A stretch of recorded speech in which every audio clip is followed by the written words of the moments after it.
Hello everyone, welcome to academic solution. তো আশা করছি তোমরা সবাই ভালো আছো। তো আজকে ক্লাসে আমরা আলোচনা করবো আমাদের class 9 English chapter 7 the power of inclusive language lesson 7.3.4। তো পূর্বের ক্লাসে দেখো আমরা এই কনভারসেশনটা পড়েছিলাম পিটার এবং মিন্টুর মাঝখানে। তো এই কনভারসেশনের পরে আমাদের কিছু কোশ্চেন ছিল যেগুলো আমরা অ্যান্সার করিনি। তো আজকের এই কোশ্চেনগুলো অ্যান্সার কী হবে সেগুলো নিয়ে আমরা আলোচনা করবো। তো তোমরা যারা নতুন আছো এবং এখন যারা এই চ্যানেলটিকে সাবস্ক্রাইব করেনি দ্রুত সাবস্ক্রাইব করে নাও, কারণ কিছুদিন পরেই তোমাদের ষান্মাসিক মূল্যায়ন অনুষ্ঠিত হবে। সেই ষান্মাসিক মূল্যায়নের সকল বিষয়ের সমাধানই কিন্তু তোমরা এই চ্যানেলে পেয়ে যাবে। তো চ্যানেলটিকে দ্রুত সাবস্ক্রাইব করে নোটিফিকেশন আইকনটিতে ক্লিক করে রাখো। তো চলো আমরা দেখে নিই এই কোশ্চেনগুলোর অ্যান্সার আমরা কীভাবে করব। তো দেখো আমাদের ফার্স্ট কোশ্চেনটা হচ্ছে, what is the topic of the conversation, অর্থাৎ মিন্টু এবং পিটার যে কনভারসেশন করেছে তাদের কনভারসেশনের টপিক কী ছিল।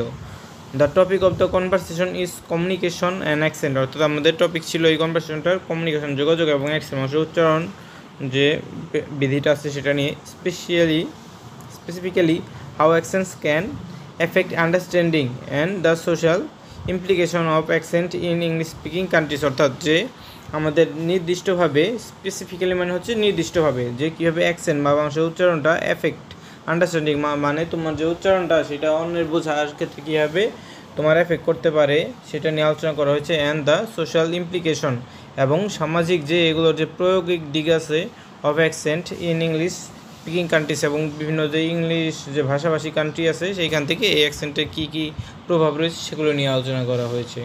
তো পরবর্তী কোশ্চেনটা দেখো কী আছে, how is the tone of Peter, অর্থাৎ পিটারের টোন কেমন ছিল। তো দেখো এই কোশ্চেনটা অ্যান্সার আমরা কীভাবে করতে পারি।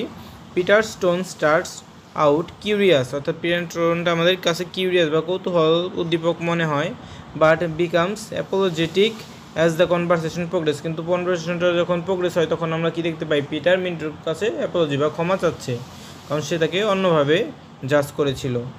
হি admits to struggling with Mintu's accent, মানে সে স্বীকার করে যে মিন্টু যে অ্যাকসেন্টে স্ট্রাগল করছে এটা সে স্বীকার করে নেয়। And apologizes for unintentionally making Mintu feel marginalized, এবং সে যে মিন্টুকে যে বিচার করেছে তার অ্যাকসেন্টের জন্য, এই জন্য মিন্টু যে কষ্ট পেয়েছে এই জন্য সে কী বলেছে, সেটা অনিচ্ছাকৃত বা আনইনটেনশনালি করেছে, এই জন্য সে মিন্টুর কাছে কী করেছে, ক্ষমা চেয়েছে বা অ্যাপোলজি চেয়েছে।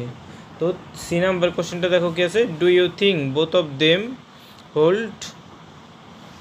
সো এই দেখি এই কোশ্চেনটা পুরোপুরি উঠিনি, এই কোশ্চেনটা কী আছে চলো একটু দেখে আসি। তো এই সি নাম্বার কোশ্চেনটাই দেখো কী বলা হয়েছে, ডু ইউ থিঙ্ক, তুমি কি মনে করো, both of them hold same power, মানে তারা দুজন কি সেম পাওয়ার ধারণ করে কিনা, an authority in the conversation, এই কনভারসেশনের মধ্যে, ইফ নট যদি না হয়, who holds more power and how do you know that, এবং কে বেশি পাওয়ার ধারণ করে, মিন্টু নাকি পিটার, এবং তুমি সেটা কীভাবে বুঝতে পারো। তো চলো দেখে নেই সি নাম্বার কোশ্চেনটা অ্যান্সার কীভাবে করতে হবে। তো সি নাম্বার কোশ্চেনটাই তুমি কী বলবে দেখো, no they don't hold the same power and authority, না তারা একই পাওয়ার এবং অথরিটি ধারণ করে না। Mintu holds more authority on the topic of accent due to their experience as a non native speaker, অর্থাৎ সে যেহেতু নন নেটিভ স্পিকার ছিল এই জন্য মিন্টুর যে অথরিটি মানে অ্যাকসেন্টের প্রতি একটু বেশি ছিল। তো দেখো মিন্টু এডুকেটস পিটার, মানে মিন্টু পিটারকে শেখায় about the power dynamics of language and accent, মানে সে ল্যাঙ্গুয়েজ এবং পাওয়ার ডাইনামিক্সের ব্যাপারে কী করে, পিটারকে বিভিন্ন লেসন দেয়, এই জন্য মিন্টুর এখানে অথরিটিটা বেশি ছিল।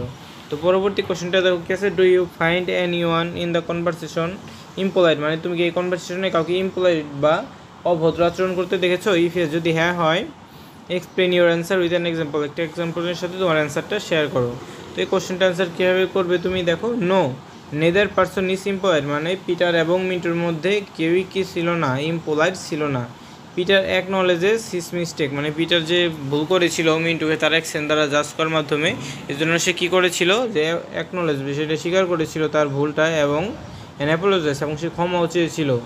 And Mintu remains respectful through out the conversation, এবং মিন্টুকে আমরা দেখতে পাই সে সম্মানের সাথেই কথা বলেছিল। তো এভাবে আমরা ডি নাম্বার কোশ্চেনের অ্যান্সার করবো। এরপরে দেখো কী আছে আমাদের ই নাম্বার কোশ্চেন, এখানে কী আছে দেখো, have you got any examples of sharing power in the conversation, মানে কনভারসেশনটার মধ্যে মানে এই কথোপকথনটায় তুমি কি দেখতে পেয়েছো কোনো এক্সাম্পল যে বিভিন্ন পাওয়ার শেয়ার করার, ইফ এস যদি হ্যাঁ হয়, describe your answer with example, পুরো আনসারটা তুমি কী করো, সবার সাথে শেয়ার করো। তো তুমি এখানে তুমি কোশ্চেনটা আনসার কীভাবে করতে পারো দেখো, ইয়েস হ্যাঁ, there are examples of shared power in the conversation, মানে কনভারসেশন আমরা শেয়ার পাওয়ার দেখতে পাই। মিন্টু শেয়ার্স দেয়ার এক্সপিরিয়েন্স, মানে মিন্টু সেই এক্সপিরিয়েন্সটা শেয়ার করে, অ্যান্ড এডুকেটস পিটার, এবং পিটারকে শেখায়, but Peter is also open to learning, মানে পিটারও এই ব্যাপারে অনেক শিখতে আগ্রহী ছিল। অ্যান্ড অ্যাপ্রোজাইজ, এবং সে শিক্ষা নেয়। They both contribute to a better understanding of the topic, মানে তাদের দুজনেই অবদান রয়েছে এই টপিকটার ব্যাপারে বোঝাপড়ার ক্ষেত্রে। তো আশা করছি তোমরা বুঝতে পেরেছো এই কোশ্চেনটার অ্যান্সার কীভাবে করতে হবে। তো আজকে এ পর্যন্তই। তো এই ভিডিওটি ভালো লেগে থাকলে অবশ্যই ভিডিওতে লাইক এবং চ্যানেলটিকে সাবস্ক্রাইব করতে ভুলবে না। তো সবাইকে ধন্যবাদ জানিয়ে আজকে এখানেই শেষ করছি। পরবর্তী ক্লাস আমরা অন্য একটা লেসন নিয়ে আলোচনা করব। ধন্যবাদ সবাইকে।